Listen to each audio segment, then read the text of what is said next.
Ev döndüm insan kimi değil, öz kölgem kimi. Oktyabr soyulduydu, senin ətrine benzəyirdi. Amma artıq sən sadəcə bir xatirəydin. Əllərimdə boş bir qutu, yanımda susmuş bir oyuncaq. Geri gətirmək üçün, yox affetmək üçün. İçimdəki zəhəri buraxmaq üçün. Gecə tam 12'də sənin sevdiğin anda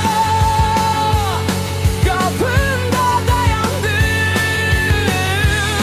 Ama gözlerin beni tanımadı, sanki ruhun gitmiş, beden yalnız kalmıştı. Artık ben o değilim dedin, hiç ne hissetmirəm. O an anladım, ölen biz değildik, bizi ayakta tutan her şeydi. Kaldım sevginin son külden sönene dek. Bir həftə yan yana yaşadıq, sən zillat, mən höküm. Hər sözün bıçaq kimi, hər baxışın imtahan kimi.